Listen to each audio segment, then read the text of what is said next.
بسم اللہ الرحمن الرحیم۔ السلام علیکم ویورز، امید کرتی ہوں آپ سب خیریت سے ہوں گے۔ آج میں آپ کے لیے ایک نئی ویڈیو لے کر آئی ہوں۔ آج میں آپ کو بتانے والی ہوں 10 محرم الحرام کے حوالے سے کہ ان دنوں کیا ہوا تھا 10 محرم کو۔ آپ میں سے کچھ لوگ ہیں جو نہیں جانتے اور بہت سے لوگ تو بہت زیادہ جانتے ہوں گے اس بارے میں۔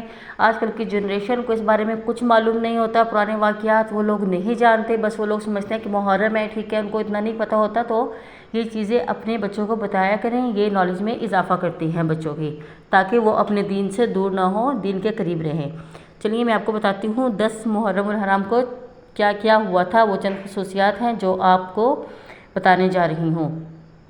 نمبر 1، حضرت آدم علیہ السلام کی توبہ قبول ہوئی۔ نمبر 2، حضرت ادریس علیہ السلام کو درجات عالیہ نصیب ہوا۔ نمبر 3، حضرت نوح علیہ السلام کی کشتی جودی پہاڑ پر اتری۔ نمبر 4، حضرت ابراہیم علیہ السلام کو خلیل کا منصب عطا ہوا۔ حضرت یوسف علیہ السلام کو جیل سے رہائی نصیب ہوئی۔ حضرت یعقوب علیہ السلام کی بینائی لوٹائی گئی۔ حضرت یونس علیہ السلام کو مچھلی کے پیٹ سے نجات ملی۔ حضرت یونس علیہ السلام کی قوم کی توبہ قبول ہوئی۔ حضرت موسیٰ علیہ السلام کی قوم کو فرعون سے نجات ملی۔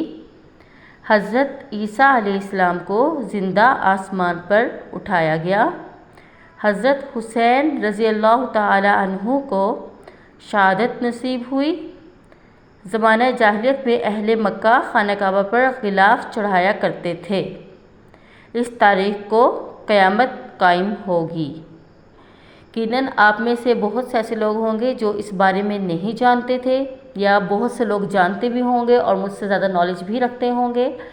پھر بھی اگر آپ کو میری ویڈیو پسند آئی تو پلیز آپ میرے چینل کو سبسکرائب کرنا مت بھولیے گا، تاکہ آپ کو مزید اس طرح کی محرم کے حوالے سے اور ڈیفرنٹ قسم کی ویڈیوز ملتی رہیں۔